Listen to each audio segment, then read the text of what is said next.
శ్రీమతి నమః. దశ పాపహర దశమి నిజంగానే మన పాపాలని హరించేస్తుంది. పాడ్యమి నుంచి దశమి వరకు ఏం చేస్తారు అంటే గంగా స్తోత్రం చదువుతారనమాట.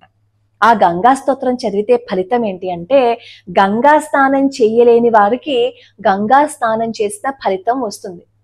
ఈ దశపాపహర దశమి రోజు కనీసం మనం గంగా నదికి వెళ్ళలేకపోయినా మన దగ్గరలో ఏదైనా ఒక నది ఉంటే ఆ నది స్నానం చెయ్యొచ్చు. లేదు అంటే ఇంట్లోనే మనం స్నానం చేసేటప్పుడు గంగా నదిని స్మరణ చేసుకుంటూ స్నానం చేస్తే మనం గంగా స్నానం చేసిన ఫలితం వస్తుంది. అంతేకాదు త్రికరణాలతో చేసిన 10 రకాల పాపాలను కూడా నశింపచేసేది శ్రీ గంగా దశహరా స్తోత్రం కూడా. 10 రకాల పాపాలంటే ఏంటి? చేయకూడని వాళ్ళకి దానం చేయటం, అంటే అర్హత లేని వాళ్ళకి దానం ఇవ్వడం అనమాట. హింసించటం, అస్తమాను మాటలతో హింసిస్తూ ఉంటారు, చేతలతో హింసిస్తూ ఉంటారు. అలా హింసించటం మహాపాపం. చేతలతో ఎలా అయితే హింసిస్తే పాపమో మాటలతో హింసించినా అంతే. కఠినంగా చెప్తూ ఉంటారు, అబద్ధాలు ఆడతారు, చాడీలు చెప్తారు, అనవసరమైన మాటలు మాట్లాడుతూ ఉంటారు. మనకి తెలిసినా తెలియకపోయినా సరే ఇంకొకరిని ఏడిపిస్తూ ఉంటారనమాట. పరుల ధనమందు ఆసక్తి కలుగుతారు, ఇతరులకి కీడు తలపెడతారు, పాపకార్యములందు ఆసక్తి కలిగి ఉంటారు. ఈ పాపాలన్నీ పోగొట్టుకోవటం కోసం ప్రాయశ్చిత్తంతో గంగా స్తోత్రం చేస్తే ఈ పాపాలు హరిస్తాయి. అవి ఈ జన్మలోనే కాదు, 10 జన్మల క్రితం మనం చేసినవి ఏవైనా ఉంటే ఇప్పుడు పశ్చాత్తాపపడితే అవన్నీ పోతాయి. ఈ స్తోత్రం నేను రోజుకో శ్లోకంలో అప్లోడ్ చేస్తున్నాను, ఒకసారి చూడండి. అప్పుడు వెంటనే అంటారు ఎలా వస్తుందండి అని. మీకు ఒక చిన్న ఉదాహరణ చెప్తాను. అది వింటే నిజంగానే మనకు కూడా అర్థమైపోతుంది, మన జీవితం కూడా మారుతుంది. నిజంగా ఈ వీడియో వింటే ఎవరైనా పూర్తిగా మన పాపాలని ఎలా హరింప చేస్తుంది గంగమ్మ తల్లి, భగవంతుడు ఎలా హరింప చేస్తాడు అనేది ఇప్పుడు మనం తెలుసుకుందాం. జగన్నాథ పండితులు ఈయన ఈ మొఘలుల కాలంలో వాళ్ళ ఆస్థానంలో పనిచేసేవారు. అప్పట్లో మనకి ఇష్టం ఉన్నా లేకపోయినా సరే పరాయి వాళ్ళ ఆస్థానంలో పని చేయవలసి వచ్చేదనమాట. అక్కడ ఆస్థానంలో ఉండవలసి వచ్చేది. వాళ్ళు ఏం చేసేవారు, మనల్ని చెప్పు చేతల్లో ఉంచుకోవటం కోసం ఎన్నో కుట్రలు కుతంత్రాలు పన్నేవారు. ఒకసారి విధివశాత్తు ఆయన ఒక అపవాదులో చిక్కుకుంటారు. ఆయనకు ఒక చెడ్డ పేరు వస్తుందనమాట. అక్కడ ఉన్న వాళ్ళందరూ గేలి చేస్తారు, వద్దు మిమ్మల్ని మేము వెలివేస్తున్నాము అంటారు. ఎంతో బతిమాలుకుంటారు జగన్నాథ పండితులు. ససేమిరా ఒప్పుకోరు. అప్పుడు జగన్నాథ పండితులు అంటారు, మీరు ఒప్పుకునేదేంటి, నాకు ఎంత భక్తి ఉన్నదో గంగమ్మే చెప్తుందని చెప్పి కాశీలో అక్కడ గంగా నది దగ్గర కూర్చుంటారు. అక్కడ 50 మెట్లు ఉంటాయన్నమాట. మెట్టుకి ఒక శ్లోకం చెప్పున గంగా లహరి చేస్తారు ఆయన. మెట్టుకి ఒక శ్లోకం చెప్పున మొత్తం 52 శ్లోకాలు చేస్తారు. ఒక్కొక్క శ్లోకము చదువుతుంటే గంగా నది ఒక్కొక్క మెట్టు దగ్గరికి వచ్చేస్తుంది.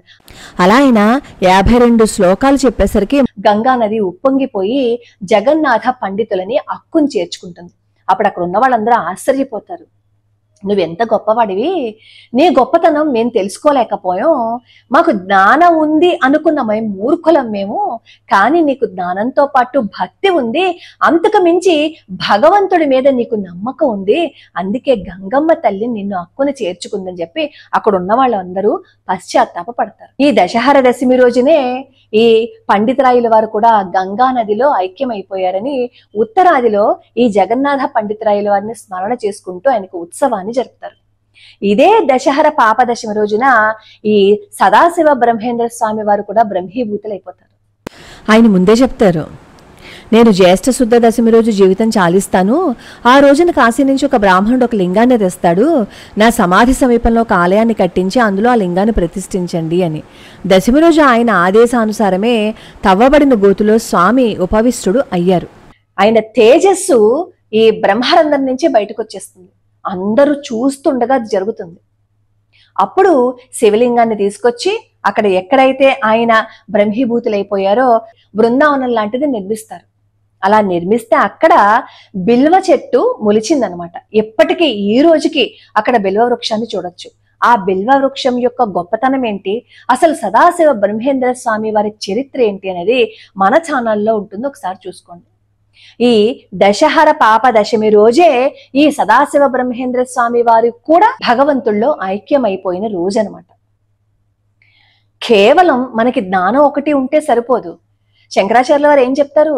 ఓ మూఢమతి, నువ్వు ఎంతసేపు జ్ఞానం అంటున్నావు, ఒక్కసారైనా గోవిందుణ్ణి భజించు, నీ జన్మని ధన్యం చేసుకో అంటారు. మనకి ఎంత జ్ఞానం ఉన్నా ఉన్నా గాని భగవంతుడి పాదాలు పట్టుకునేంత భక్తి ఉండాలి, ఆయనకి పూర్తి శరణాగతి చేసేంత మనస్సు ఉండాలి. ఏదైనా నువ్వు తప్ప ఇంకా నాకెవరు ఏం చేయలేరయ్యా అంటూ నిత్యం భగవన్ నామ స్మరణ చేసేంత భక్తి మనకి ఉంటే భగవంతుడి అనుగ్రహం ఉంటుంది.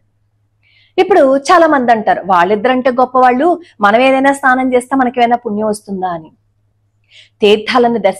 తీర్థ స్నానం చేసినా, పుణ్యక్షేత్ర దర్శనం చేసినా కర్మ కరుగుతుంది. చొల్లంగి అమావాస్య రోజున సప్తసాగర యాత్ర చేస్తారు. ఎందుకు తెలుసా? సంతానం లేని వాళ్ళకి సంతానం కలుగుతుంది, ఆర్థిక ఇబ్బందులు ఉన్న వాళ్ళకి ఆర్థిక ఇబ్బందులు తొలగిపోతాయి. ఇది నేను చెప్పిన మాట ఏం కాదు, ఋషులు చెప్పిన మాట, మనకి శాస్త్రం చెప్పింది. శాస్త్రం చెప్పిన దాన్ని మనం కొట్టి పారేస్తే ఇంకొక తప్పు చేసిన వాళ్ళం మనం అవుతాం. అలాగే సంతానం లేని దంపతులు అంటే దాదాపుగా 10-15 ఏళ్ళు అయిపోయినా సంతానం కలగకపోతే ఆ దంపతులిద్దరూ పుణ్యక్షేత్ర దర్శనం చేసినప్పుడు అక్కడ ఉన్న నది గాని అక్కడ ఉన్న తీర్థంలో గాని దంపతులిద్దరూ కలిసి ఆ నదీ స్నానం చేస్తేట కొన్నాళ్ళకి వాళ్ళకి సంతానం కలుగుతుంది అని చెప్తారు. ప్రతిదాన్ని మనకు తెలియదు కదా అని మనం కొట్టి పాడేయకూడదు. ఆ భగవంతుడిని తెలుసుకునే ప్రయత్నమే మనం చేయాలి. భగవంతుణ్ణి తెలుసుకోవడానికి, భగవంతుణ్ణి పట్టుకోవడానికి మార్గం ఏదైనా ఉంది అంటే అది భక్తి. దశహర పాప దశమి రోజున మనం ఏం చెయ్యలేకపోయినా సరే భగవద్భక్తులు ఇద్దరిని మనం స్మరణ చేసుకున్నాం కదా. భగవంతుడు ఎప్పుడు తనకి అర్చన చేసిన దానికంటే కూడా తన భక్తులని స్మరణ చేసుకుని తన భక్తులని గౌరవిస్తే సంతోషిస్తారు. ఆ భక్తులు ఎలా ఉన్నారో మనం కూడా అలాగే ఉన్నాం అనుకోండి, జీవితం మారిపోదా చెప్పండి. ఇప్పుడు ఈ వీడియో విన్న తర్వాత నిజంగా మన జీవితం కూడా అలాగే మారిపోతే బాగుంటుంది కదా, మనం కూడా అలాగే ప్రవర్తిస్తే బాగుంటుంది కదా అని అనుకుంటారు కదా. అంటే ఈ వీడియో మన జీవితాన్ని మార్చినట్టే కదా. మనం ఏం చేసినా చెయ్యలేకపోయినా ఈ దశహర పాప దశమి రోజున కనీసం భగవన్ నామ స్మరణ చేస్తే చాలు, భక్తిగా స్వామి అంటూ పాదాలు పట్టుకుంటే చాలు, మన పాపాలన్నీ హరించుకుపోతాయి. గంగా స్నానం చేసిన, నదీ స్నానం చేసిన అద్భుతమైన ఫలితం ఉంటుంది. అది నేను చెప్పడం కాదు, మన శాస్త్రమే చెప్పింది. శాస్త్రం చెప్పిన విషయాన్ని ఎప్పుడూ మనం కొట్టి పాడేయకూడదు.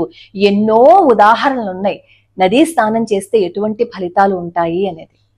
అప్పుడు మీరు అడుగుతారు, ఒక పక్క నుంచి పాపం చేసేసి ఒక పక్క నుంచి మనమేమో నదీ స్నానాలు చేసేస్తే సరిపోతుందా అని. పాపం చేసిన వాడైనా సరే అలా స్నానం చేయగా వాడి కర్మ కరిగి వాడి బుద్ధి ఖచ్చితంగా మారుతుంది, భగవంతుడి మార్గంలోకి వచ్చేస్తాడు.